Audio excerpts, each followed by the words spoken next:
Caro irmão e irmã, paz e bem.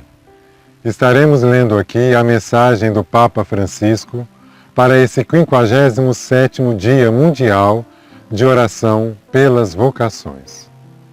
Diz o Papa: queridos irmãos e irmãs, escolhi aqui 4 palavras-chave: tribulação, gratidão, coragem e louvor, para agradecer aos sacerdotes e apoiar o seu ministério.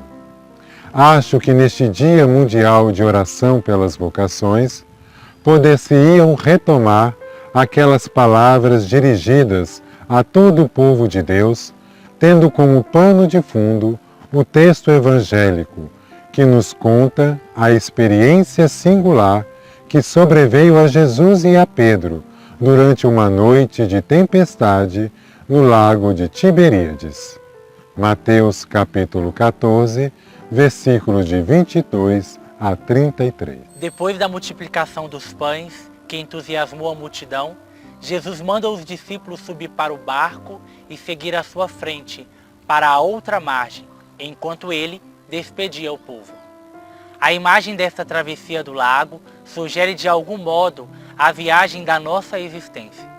De fato, o barco da nossa vida avança lentamente, sempre preocupado à procura de um local afortunado de atracagem, pronto a desafiar os riscos e as conjunturas do mar, mas desejoso também de receber do timoeiro a orientação que o coloque finalmente na rota certa. Às vezes, porém, é possível perder-se, deixar-se cegar pelas ilusões em vez de seguir o farol luminoso que o conduz ao porto seguro, ou ser desafiado pelos ventos contrários das dificuldades, dúvidas e medos. Assim acontece também no coração dos discípulos, que, chamados a seguir o Mestre de Nazaré, têm de se decidir a passar a outra margem, optando corajosamente por abandonar as próprias seguranças e seguir os passos do Senhor. Esta aventura não é tranquila. Cai a noite, sopra o vento contrário, o barco é sacudido pelas ondas e há risco de sobrepor-se o medo de falhar e não estar à altura da vocação. Mas na aventura dessa travessia não fácil, o Evangelho diz-nos que não estamos sozinhos. Quase forçando a aurora no coração da noite, o Senhor caminha sobre as águas tumultuosas e vai ter com os discípulos e convida Pedro a vir ao encontro dele, sobre as ondas, e salva-o. Quando vê-o afundar, finalmente sobe para o barco e faz cessar o vento. Assim, a primeira palavra da vocação é gratidão. Navegar pela rota certa não é uma tarefa confiada só aos nossos esforços, nem depende apenas dos percursos que escolhemos fazer. A realização de nós mesmos e dos nossos projetos de vida não é o resultado matemático do que decidimos dentro do nosso eu. Isolado, pelo contrário, trata-se antes de mais nada da resposta a uma chamada que nos chega do alto. É o Senhor que nos indica a margem para onde ir e ainda, antes disso, dar-nos a coragem de subir para o barco.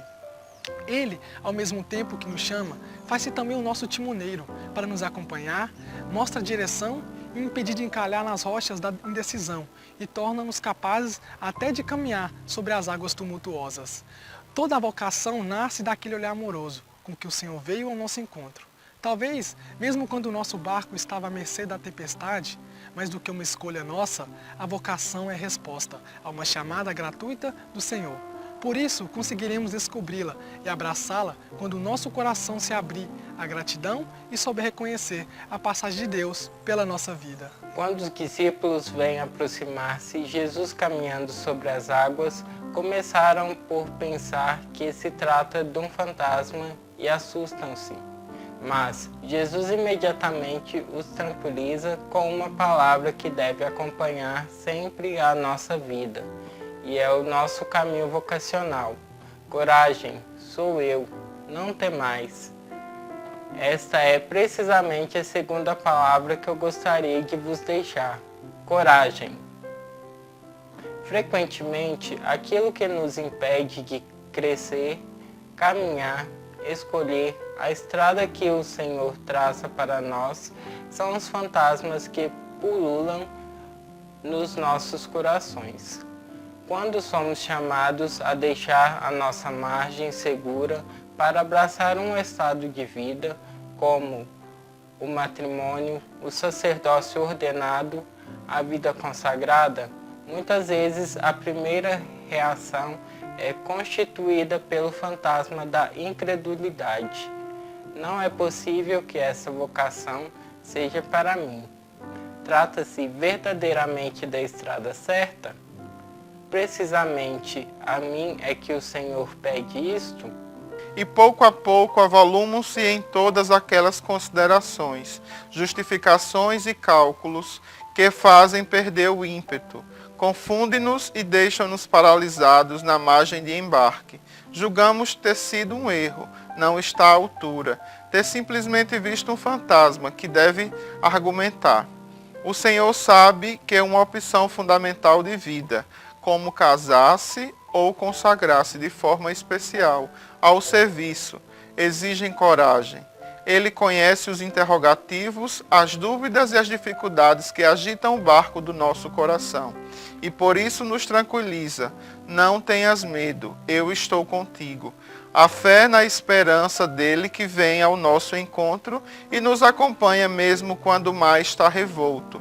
Liberta-nos daquele assédio que podemos definir uma tristeza adocicada, isto é, aquele desânimo interior que nos bloqueia, impedindo-nos de saborear a beleza da vocação. Na carta aos presbíteros, falei também da tribulação que aqui gostaria de especificar, concretamente como fadiga. Toda a vocação requer empenhamento.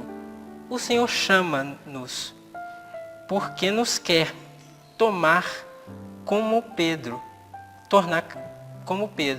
capazes de caminhar sobre as águas, isto é, pegar na nossa vida para colocar ao serviço do Evangelho, nas formas concretas que ele nos indica cada dia e tornar especial nas diferentes formas de vocação laical e presbiteral e na vida consagrada, à semelhança do apóstolo, porém sentimos desejo e a dor, e ao mesmo tempo vemo-nos associados por fragilidades e temores. Se nos deixamos arrastar pelo pensamento das responsabilidades que nos esperam, na vida matrimonial ou no ministério sacerdotal, ou das adversidades que surgirão bem depressa, desviaremos o olhar de Jesus e, como Pedro, arriscamo-nos a afundar. Pelo contrário, a fé permite-nos, apesar das nossas fragilidades e limitações, caminhar ao encontro do Senhor ressuscitado e vencer as próprias tempestades, pois Ele estende-nos a mão, quando, por cansaço ou meio, corremos o risco de afundar e de dar-nos a radão necessário para viver a nossa vocação com alegria e com entusiasmo. Por fim, quando Jesus sube para o barco, cessa o vento e aplaca-se as ondas. É uma bela imagem daquilo que o Senhor realiza na nossa vida e nos tumultos da história, especialmente quando estamos aos braços com a tempestade. Ele ordena aos ventos contrários que se calem, e então as forças do mal, do medo, da designação deixam de ter poder sobre nós. Na vocação específica que somos chamados a viver, estes ventos podem debilitar-nos. Pense em quantos assumem funções importantes na sociedade civil, nos esposos que intencionalmente me apraz definir, os corajosos, e de modo especial, penso nas pessoas que abraçam a vida consagrada e o sacerdócio. Conheço a vossa fadiga, as solidões que às vezes tornam pesado o coração, o risco da monotonia que pouco a pouco apaga o fogo ardente da vocação, o fardo da incerteza e da precariedade dos nossos tempos. o medo do futuro. Coragem, não tenhas medo. Jesus está ao nosso lado, e se o reconhecemos como o único Senhor de nossa vida, Ele estende-nos a mão e agarra-nos para nos salvar. E então a nossa vida, mesmo no meio das ondas, abre-se ao louvor. Esta é a última palavra da vocação e pretende ser também o convite a cultivar a atitude interior de Maria Santíssima. Agradecida pelo olhar que Deus pousou sobre ela, superando na fé medos e perturbações, abraçando com coragem a vocação, ela fez de sua vida um cântico eterno de louvor ao Senhor. Caríssimos, especialmente neste dia de oração pelas vocações, mas também na ação pastoral ordinária das nossas comunidades, desejo que a Igreja percorra este caminho ao serviço das vocações, abrindo brechas no coração de todos os fiéis, para que cada um possa descobrir com gratidão a chamada que Deus lhe dirige, encontrar a coragem de dizer sim, vencer a fadiga com a fé em Cristo e, finalmente, como um cântico de louvor, oferecer a própria vida por Deus, pelos irmãos e pelo mundo inteiro. Que a Virgem Maria nos acompanhe e interceda por nós. Esta é a mensagem do Papa Francisco para o 57º dia de oração pelas vocações. Abraço fraterno a todos, paz e bem.